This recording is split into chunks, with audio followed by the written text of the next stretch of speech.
রমজানে সুস্থ ও এনার্জেটিক থাকবো কিভাবে? আসছে পবিত্র মাহে রমজান, মুসলিমদের সিয়াম সাধনার মাস। রোজা রাখলে শারীরিক ও মানসিকভাবে রোজাদার ব্যক্তির শরীরে অনেক উপকার পাওয়া যায়। আবার বেশ কিছু মানুষের জন্য স্বাস্থ্য ঝুঁকি দেখা দেয়। এর প্রধান কারণ হচ্ছে ভুলভাল খাদ্যাভ্যাস মেনটেন করা। রমজানে যেহেতু খাবারের মাধ্যমে শরীরকে সুস্থ রাখতে অপেক্ষাকৃত কম সময় পাওয়া যায়, এজন্য রমজান মাসে খাবারের মানের দিকে বিশেষ গুরুত্ব দিতে হবে। রোজা রেখে শরীর যেন অসুস্থ হয়ে না পড়ে, সেই দিকে খেয়াল রাখতে হবে। হ্যালো এভরিওয়ান, আসসালামু আলাইকুম। আমি তানিজা ফারনাজ। আমার আজকের টপিক, রমজানে সুস্থ ও এনার্জেটিক থাকবেন কিভাবে। এই সম্পর্কে বিস্তারিত বলে দিচ্ছি, জেনে রাখুন। নাম্বার 1, শরীরকে সুস্থ রাখতে সেহরিতে ফ্রেশ মিক্সড সবজি রাখতে পারেন। কার্বোহাইড্রেট জাতীয় খাবার যেমন ভাত কিংবা আটার রুটি, চিড়া, দই, মাছ, মাংস খেতে পারেন। রোজা রাখলে অবশ্যই সেহরি বাদ দিবেন না, কারণ সারাদিন রোজা রেখে ইফতারের আগ পর্যন্ত সেহরিতে খাওয়া খাবার শরীরে শক্তি যোগায়।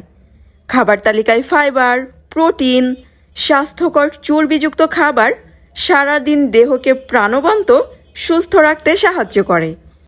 নাম্বার 2, শরীরকে হাইড্রেটেড রাখুন। সুস্থ থাকার জন্য শরীরের আর্দ্রতা ধরে রাখা খুবই জরুরি। সেহেরি ও ইফতারের মধ্যবর্তী পুরো সময়টাতে যতটা সম্ভব তরল জাতীয় খাবার খাওয়ার চেষ্টা করুন। তাজা ফলের জুস, স্মুদি, প্রোটিন শেক পান করতে পারেন।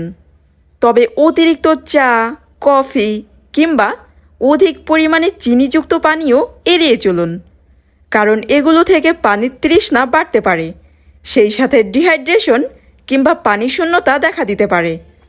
নাম্বার 3, ইফতারে অনেক মুখরোচক খাবার টেবিলে থাকবে, এটাই স্বাভাবিক। তবে নিজেকে কন্ট্রোল রাখতে হবে। ইফতারে ভাজা পোড়া খাবার খাওয়া কমাতে হবে, সেটা ঘরেই বানানো হোক কিংবা বাইরে থেকে কিনে আনা। তেলে ভাজা পোড়া খাবার যেই প্রসেসেই বানানো হোক না কেন, সকল ক্ষেত্রেই দেহের জন্য ক্ষতিকর। এছাড়া ফাস্ট ফুড, প্যাকেটজাত মশলা জাতীয় খাবার এড়িয়ে চলতে হবে। ভাজা পোড়া খাবারের পরিবর্তে ইফতারির প্লেটে রাখতে পারেন স্বাস্থ্যসম্মত, পুষ্টিগুণে ভরপুর আদর্শ খাবার খেজুর। খেজুর শারীরিক ক্লান্তি দূর করে শরীরে এনার্জি যোগাতে সাহায্য করে। দীর্ঘ সময় না খেয়ে থাকার পর শরীরে অনেক তাড়াতাড়ি শক্তি বৃদ্ধি করে। এছাড়া বিভিন্ন জাতের ফল যা সচরাচর বাজারে কিনতে পাওয়া যায়, সেগুলো ইফতারির প্লেটে রাখতে পারেন। সেই সাথে ছোলা, শরবত, সালাদ, সেদ্ধ ডিম ইফতারের আইটেমে যুক্ত করতে পারেন। ইফতার করার পর মধ্যরাতে অনেকেই না খেয়ে থাকেন, এই কাজ করবেন না। পরিমাণে খুব অল্প হলেও কিছু খেয়ে ঘুমাবেন। নাম্বার 4, অনেকেই ভেবে থাকেন আমি সারাদিন না খেয়ে রোজা রাখবো, এর জন্য একবারে একসাথে পেট ভর্তি করে খাবার খেয়ে নেই। এই রকম করা যাবে না। আপনি খাবেন, তবে অল্প অল্প করে বারে বারে খেতে পারেন। খাবার খাওয়ার সময় ধীরে ধীরে খাবার ভালোভাবে চিবিয়ে খাওয়ার ট্রাই করবেন, কারণ দ্রুত খাবার খেলে বুক জ্বালা পোড়া কিংবা অস্বস্তি হতে পারে। যারা নিয়মিত ব্যায়াম করেন তারা রোজার সময় ব্যায়াম না করলেও চলবে। নিয়মিত নামাজ আদায় করুন, এতে শরীরের ব্যায়াম হয়ে যাবে। নাম্বার 5, ইফতারে অতিরিক্ত মিষ্টি জাতীয় খাবার কিংবা অতিরিক্ত লবণযুক্ত খাবার খাওয়া থেকে বিরত থাকতে হবে। চিনি, প্রক্রিয়াজাত খাবার কিংবা আলট্রা প্রসেসড ফুড খাওয়ার কারণে রক্তে সুগার বেড়ে যায়। এতে ক্ষুধা বেড়ে যেতে পারে, শরীরে ক্লান্তিভাব আসতে পারে।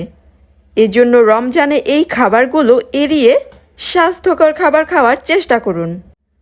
বছরের পুরো সময়টা জুড়ে আমাদের পরিপাকতন্ত্র খাবার হজম করতে ব্যস্ত থাকে, কিন্তু রোজার একটা মাসে কিছুটা হলেও পরিপাকতন্ত্র বিশ্রাম পায়।